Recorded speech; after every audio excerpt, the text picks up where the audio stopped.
Hello everyone, I hope this wee video finds you all safe and well again.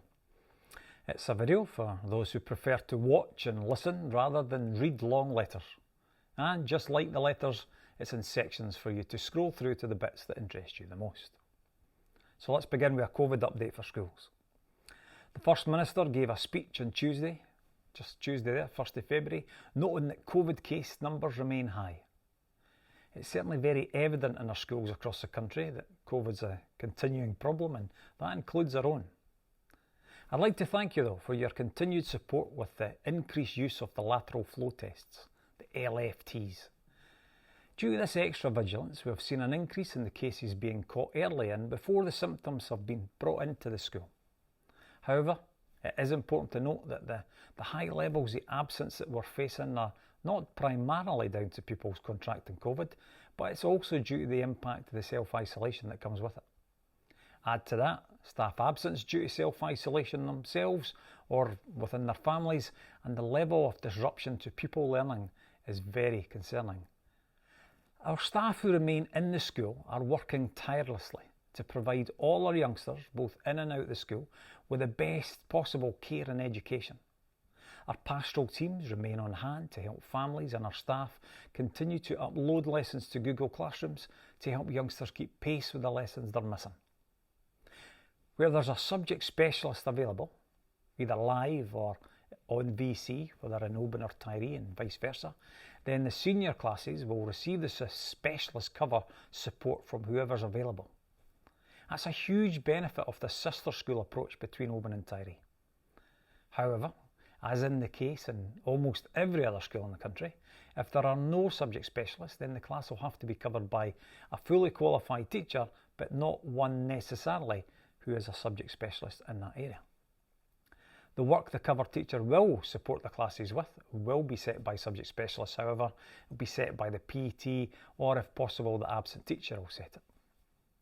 Although pupils can keep pace with the learning as practically as possible, when they come back to school, we would ask you to encourage them to ask for help from their teacher and to attend any supported study sessions. These sessions are voluntarily led by teachers after school and at lunchtimes.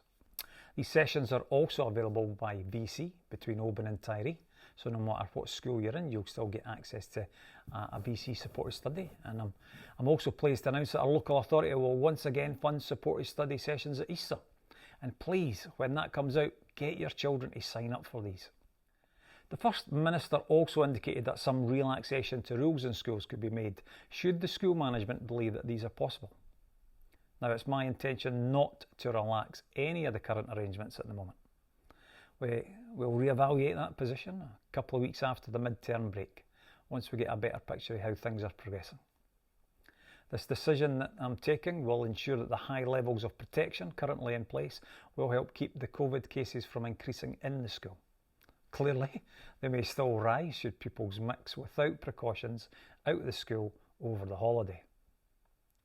I've added the link to the guidance that I always give in the letter, but you can just Google Scottish Government Schools Guidance and you'll find it.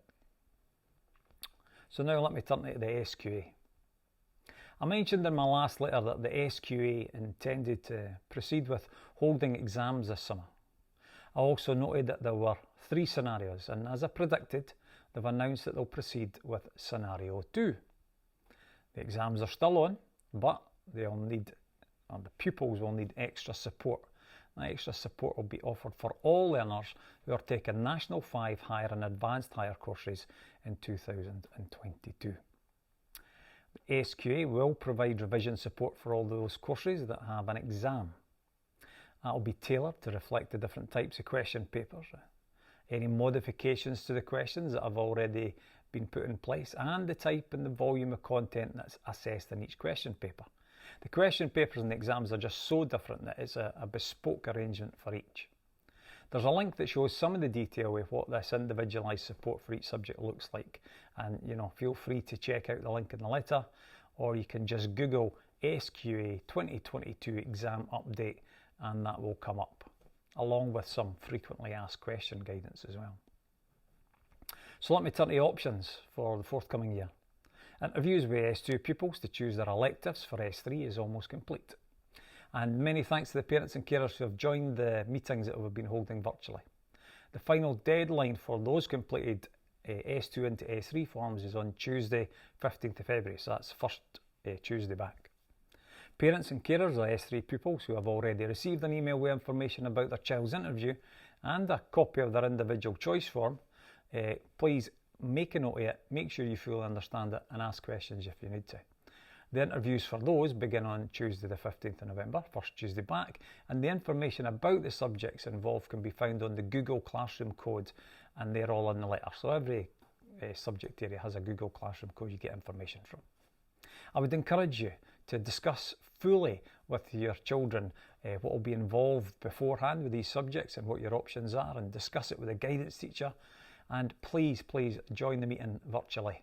The final deadline for the completed S3 into S4 forms is Monday the 28th of February. The options process will then continue with S4 pupils from Monday the 28th of February and S5 pupils from Monday 21st of March. Again, parents will be sent emails with the individual interview times and choice forms, and the codes are in the letter. Our departments have always also been running virtual information sessions, and my thanks go to the parents that have already attended these sessions. They've asked many useful questions. Argyll College will also be running some virtual sessions for the courses that are offered to our senior pupils in Oban. There are a couple of potential courses that Argyll College will link to Oban and Tyree, and I will put all the links on the screen now. Live and Learn, we've had them in before. It's a company that does growth mindset and revision type skills, and they'll be in Tuesday the 15th to Thursday the 17th of February. Following on from the sessions in October, I should say, they'll be able to build on that S4 to S6 participation with these sessions to give them effective strategies for focused revision for the upcoming exams. Jen Kemp, who some of you will have met from Live and Learn, will also deliver a bespoke parent-carer session on Tuesday the 15th of February from 6 till 7 o'clock. And all parents from Oban and Tyree are invited to join the session, and that will help parents with the strategies to support children at home as well. So turning my attention to something that happened this week that was very important, and that was we had a results meeting with local councillors. So that was on Wednesday. The local councillors were invited into a meeting, or when I say invited into an online meeting that involved last year's SQA results, and to speak to the pupils about their learner journeys and their experiences of learning during the pandemic. The pupils for Tyree and Oban spoke very well about their experiences, and the councillors were all very impressed with the excellent results from both schools, and they commented on the wide variety of courses on offer. And they thanked staff for all their hard work in supporting our pupils so effectively, as well as the very detailed letters and the videos full of links to even more information. It's of course our desire to provide you with a variety of support. Much of that comes from the ability for everyone to have conversations with guidance teachers, principal teachers, or family liaison officers. Class teachers in primary too. Whatever information you need, we pass on. If there's anything that you wish to ask, we answer your specific questions. But please remember, email first, unless it's urgent, because our staff are teaching and they will answer your questions, but they'll be able to answer them when they're free. One of the benefits of COVID is the IT lessons learned, and so all the live lessons that we would normally run are now on video. So parents previously unable to attend sessions can watch the support information at a time that's convenient to them.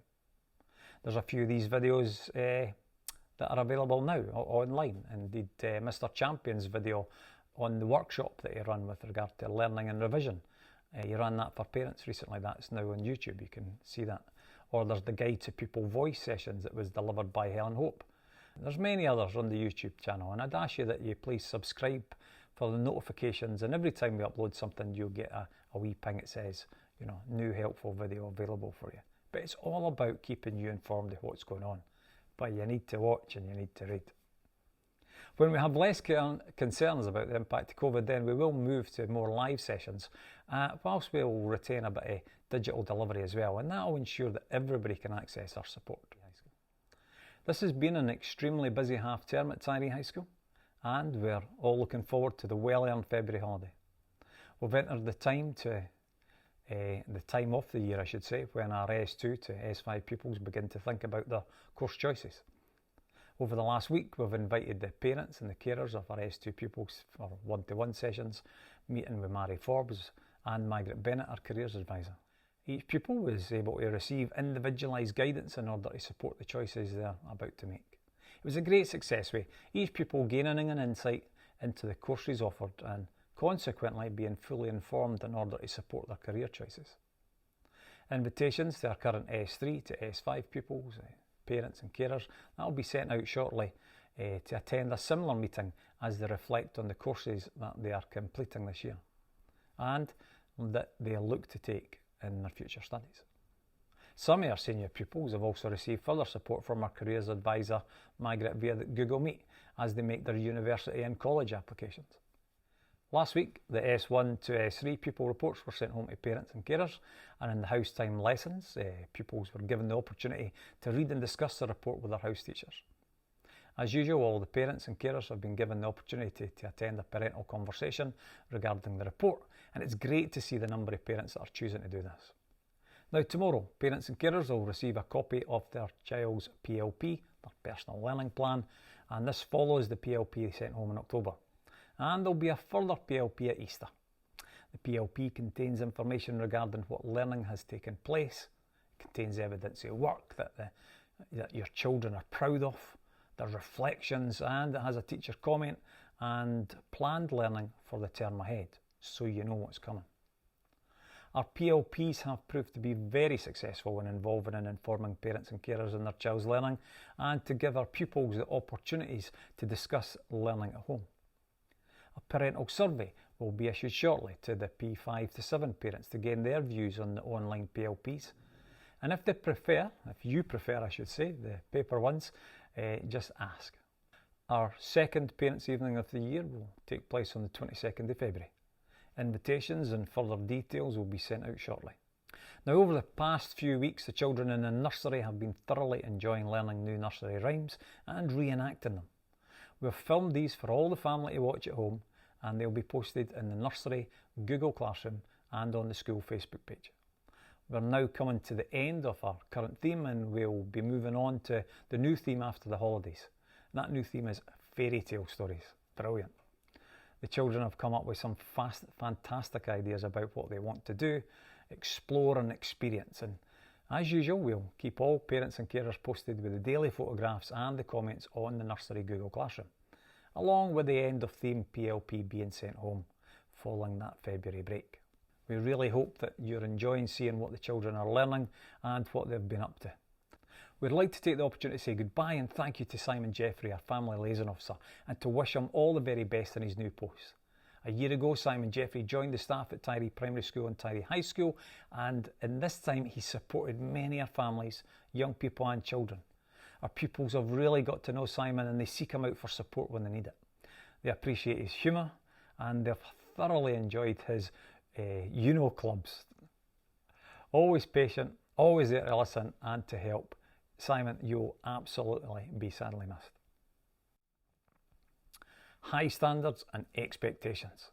Now, as we come back into the new term, it's important to reinforce this. All schools place a high degree of attention on standards and we're no different. We expect pupils to adhere to our basic rules. Pupils should come to school on time in uniform with the necessary kit, equipment that they need for that day. They should show respect for themselves and to others. And if pupils don't adhere to these basic rules, then we need to take the opportunity to discuss that with them and often their parents. We need to understand the reasons for them not adhering to the rules and how we can support them. And this will always require a conversation. We can't simply ignore a breach of standards when the kids walk in the door in the morning. We take the opportunity to respectfully speak to them and find out what on earth's going on, and then we often speak to the parents as well. We need to challenge the pupils who refuse to follow the rules, as well as understand the needs of the pupils who do. Our family liaison officers often pick up pupils from home. Our guidance teachers provide uniform. Our teachers give out kit. Our office staff send texts warning of late coming. We're all playing a role in maintaining these high standards, and I would ask parents to play that role too. I would also ask parents to take the oft-repeated support that we keep saying every time I send a letter or do a video. And by doing so, there'll be more support and there'll be less necessary challenge. So what is that support available? Well, as always, should any pupils or parents have any questions or concerns, in the first instance, please contact your clan guidance teacher if you're in Bain, or the PT primary or the PT secondary if you're in Tiree. And you can do that by using the Contact Us page on the website. Please remember my continuing offer, a very genuine offer of support. If you need pastoral, subject, IT or even financial support, please contact us and we'll do everything we can to help you and your families. I hope you all have a lovely midterm holiday next week, and I look forward to seeing you when we're all back in school. Thanks very much.